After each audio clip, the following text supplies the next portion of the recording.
다른 곳에선 임상 이상에서 얻을 만한 성과를 우리는 일상에서 얻었습니다. 의상 성공 확률이 매우 높다고 보는 이유입니다. D&D 파마텍의 창업자 이슬기 대표는 최근 서울 판교 본사에서 가진 인터뷰에서 주력 파이프라인인 비알코올성 지방 간염 치료제에 대해 이렇게 말했습니다. 메시 치료제는 글로벌 환자 수가 4억 명이 넘는데 아직까지 판매 허가를 받은 기업이 없습니다. 최초나 최고 타이틀을 달면 1억 천금을 기대할 수 있는 시장입니다. 메시 치료제 이상 성공률은 이번 D&D 파마텍 기업 공개 공모의 핵심 포인트입니다. 기술 성장 기업 특례를 활용해 미래 예상 실적을 끌어와 밸류를 정했는데 예상 실적의 60%가 메시 치료제 이상 완료 후 기술 이전에서 발생한다고 봤기 때문입니다. 이상에 대한 전망과 근거가 중요한데 이 대표는 성공을 자신했습니다. 미국서 107명 환자 대상 진행, 일반인 대상과 달라.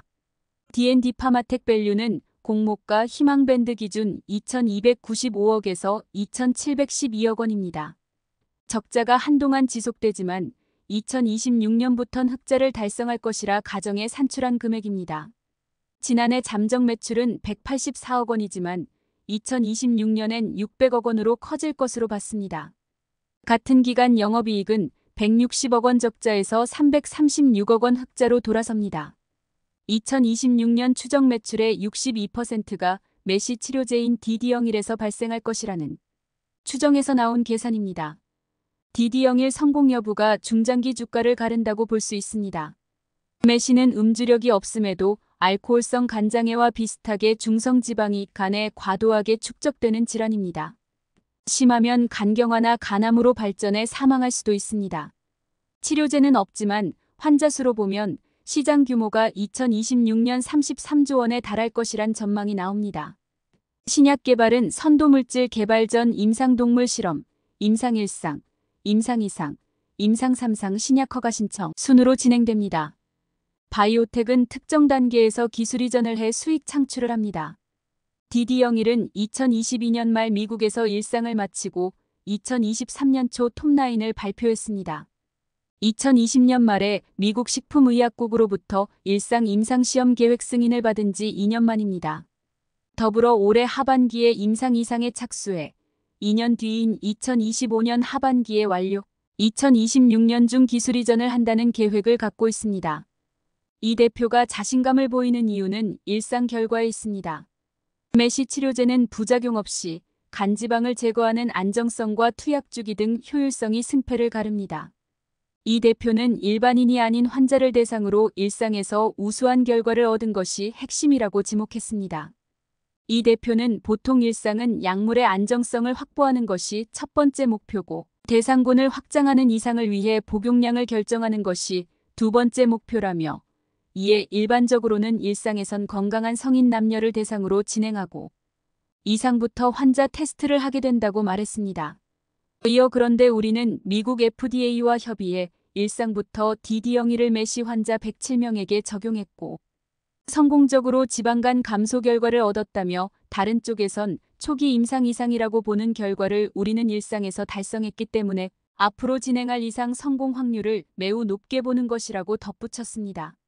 국제학술지 네이처 리뷰 드럭 디스커버리에 따르면 임상 이상 평균 성공률은 34%로 전 과정 가운데 가장 낮습니다. 환자를 대상으로 유효성을 입증하기 시작하는 단계인 탓으로 풀이됩니다. 전임상은 성공률이 69%, 일상은 54%, 3상은 70%입니다. 경쟁력 근간 폐길화 기술, 반감기 단축. 임상 일상 결과가 경쟁 약물 대비 얼마나 뛰어난지도 이상에 영향을 미칩니다. 누군가 이상에서 비슷한 결과를 내면 D&D 파마텍이 넘어야 할 허들도 높아지기 때문입니다. 이 대표는 일상 결과를 고무적이라고 표현했습니다. D&D 파마텍은 기본적으로 안정성이 검증된 약물을 개발해왔습니다. DD01은 일반에게도 지금은 잘 알려진 GLP-1과 글루카곤 수용체를 타깃으로 합니다. 이중 GLP-1은 소장 끝 부문에서 분비되는 호르몬으로 식후 혈당이 일시적으로 급격히 상승하면 인슐린 분비를 촉진시켜 당을 떨어뜨리는 역할을 합니다. GLP-1 작용 체약물은 당뇨 치료제로 오래전 판매 허가가 됐고 수년 전엔 비만 치료제로도 허가받았습니다. 위고비와 삭센다로 유명한 덴마크 노보노디스크 비만 치료제가 GLP-1 작용체입니다. 다른 약물 기전 대비 안정성이 높다는 것이 오랜 임상으로 확인됐습니다. 다만 GLP-1은 불안정한 호르몬이라 반감기가 짧다는 것이 고질적 문제였습니다. DD01은 D&D 파마텍의 팩일화라는 기술을 통해 반감기를 크게 늘렸습니다. 안정성에 효율성을 더했다는 설명입니다.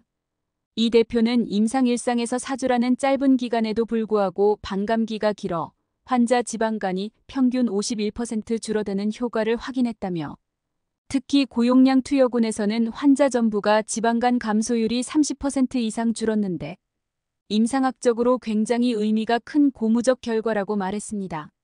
이어 일상에서 감소율이 50% 이상인 케이스는 다수 있지만 그들은 24주에서 48주 투여를 한 결과라며, 우리는 이상에서 투여 기간을 48주로 확대해 보다 확실한 검증을 할 계획인데 상식적으로 4주 투여한 일상보다 감소율이 높아질 것으로 보고 있습니다.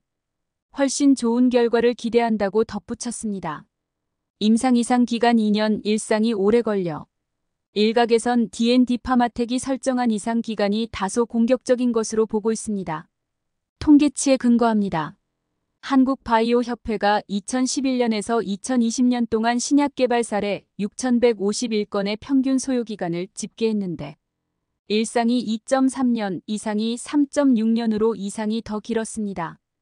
D&D 파마텍은 이상을 일상과 비슷하게 잡았습니다.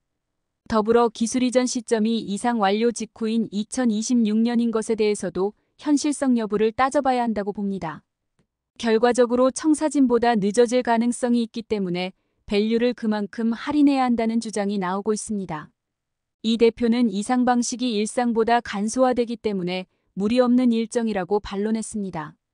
이 대표는 일상은 적정 용량을 찾기 위해 상당히 많은 그룹으로 나눠 진행하면서 오래 걸린 측면이 있다며, 의상은 단위 용량으로 위약군과 투약군으로만 나눠 진행하기 때문에 빠르면 1.5년, 늦어도 2년 안에 마무리할 수 있을 것으로 생각한다고 말했습니다.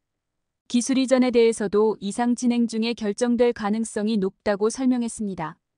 이 대표는 기술 이전은 이상이 끝난 후에야 파트너 찾기에 돌입하는 식으로 진행하지 않는다라며 임상을 하면서 중간 결과를 수시로 다국적 제약사들에게 공유하는 구조라고 말했습니다. 이어 이때 뚜렷한 효능이 확인되면 그 결과를 기반으로 기술 이전에 대한 심도 있는 논의가 이뤄질 것이라며 어떤 시기든 파트너십이 이뤄질 가능성이 있다고 덧붙였습니다.